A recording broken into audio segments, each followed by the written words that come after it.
Chaque formateur a son propre style d'animation. Un formateur peut se sentir plus à l'aise dans une posture plutôt que dans une autre. Cela dit, dans un contexte de formation multimodale, le formateur doit être en mesure d'adopter plusieurs postures dans la même formation. Les différentes postures pédagogiques décrivent le type de relation que le formateur décidera d'avoir avec les apprenants. Il existe 5 postures que je décrirai en partant des principes développés par Jean Housset dans son célèbre ouvrage Le triangle pédagogique. Jean Housset définit tout acte de formation comme l'espace entre 3 sommets d'un triangle: le formateur, l'apprenant, le savoir. Le savoir du triangle peut être aussi du savoir-faire, du savoir-être, du savoir-agir ou du faire-savoir. Derrière le savoir se cache le contenu de la formation, la technique, les méthodes, le programme. Le formateur est celui qui a quelques longueurs d'avance sur celui qui apprend et qui transmet ou fait apprendre le savoir. Quant à l'apprenant, il acquiert le savoir grâce à une situation pédagogique qui est mise en œuvre par le formateur. À partir du triangle, je vais expliquer les 5 postures dans une logique de formation multimodale. Donc, je mettrai également en avant le rôle que la technologie peut avoir dans l'apprentissage. La première posture est la posture savoir, qui se trouve au sommet du triangle. Dans cette posture, le formateur est un expert dans un domaine spécifique. Ici, l'objet du formateur est sa priorité et sa connaissance en sa matière. Il s'intéresse peu ou pas aux apprenants. Dans cette posture, le formateur part du principe que le savoir se transmet et peut être donné de façon très classique, par exemple avec des publications, des livres, des conférences, des séminaires, ou de façon plus novatrice avec les nouvelles technologies, c'est-à-dire avec des webinars, des vidéos, des blogs, etc.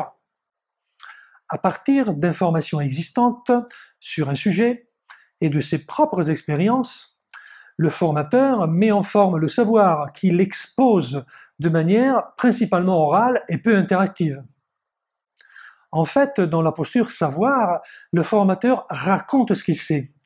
L'apprenant prend des notes, il enregistre, il imprime, il apprend par cœur et devient capable de restituer ce qu'il a mémorisé. En adoptant la deuxième posture, la posture enseignée, le formateur est toujours un expert, détenteur du savoir, mais qu'il transmet d'une manière un peu différente que dans la posture savoir. Si dans la posture savoir, le formateur raconte ce qu'il sait, dans la posture enseignée, il fait l'effort de raconter ce que les apprenants ont besoin de savoir. Donc, il fait un effort de préparation plus important pour extraire de son savoir l'essentiel qui est nécessaire à l'apprentissage. Et on peut considérer que sa prestation sera un peu plus qualitative que dans la posture savoir. L'apprenant, lui, reçoit le contenu de la formation que le formateur lui propose, de manière construite et pensée par le formateur. Mais il y a toujours peu d'échanges entre eux. L'apprentissage s'effectue toujours par l'écoute et par la prise de notes. Du point de vue des supports de formation, on retrouve à peu près les mêmes que ceux dans la posture savoir. La différence se trouve essentiellement dans le contenu, qui est mieux adapté aux besoins des apprenants. Avec la posture formée, on change de dimension. Ici, le formateur essaye de construire une relation qui est basée sur l'échange et sur le débat. Il cherche à faire élaborer de nouvelles manières de penser chez les apprenants. Le formateur devient un animateur, un facilitateur, qui a l'art et la manière de faire échanger les apprenants, par exemple avec des études de cas, avec des textes, des mises en situation ou d'autres types de supports.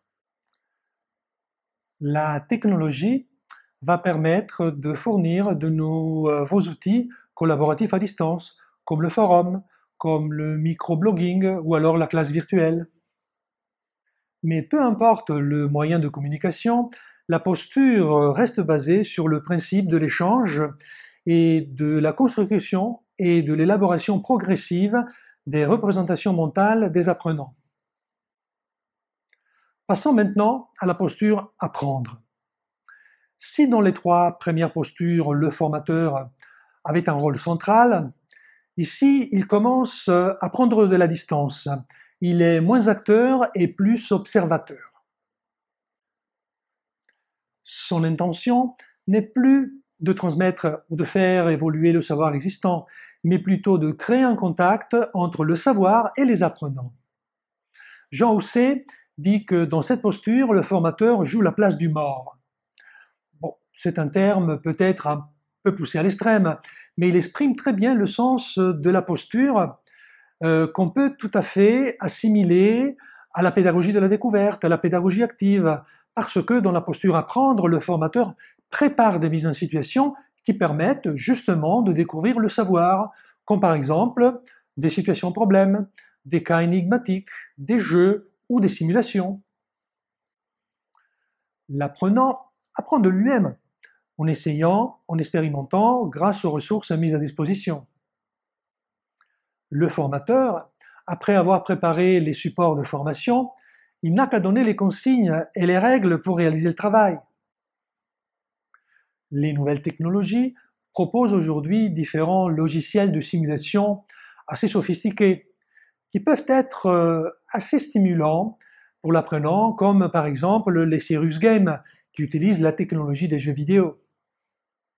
Le rôle de facilitateur et de tuteur, voire de consultant, est encore plus marqué dans cette posture, parce que le formateur reste en retrait durant une grande partie de l'apprentissage, mais il doit être bien présent pour observer ce qui se passe et pour apporter sa contribution finale avec son feedback. La dernière posture est appelée la posture éduquée. Dans cette posture, le formateur met en place un environnement d'apprentissage et tente de créer de l'autonomie chez l'apprenant pour qu'il puisse, à sa propre initiative, aller chercher le savoir. Et pour qu'il puisse également s'auto-évaluer et gérer ses compétences, pour qu'il décide d'aller se former quand il a réellement besoin. Dans cette posture, on peut se poser la question si le formateur peut toujours s'appeler comme tel. Parce qu'ici, il a un rôle plus proche de celui de l'accompagnateur, voire du coach.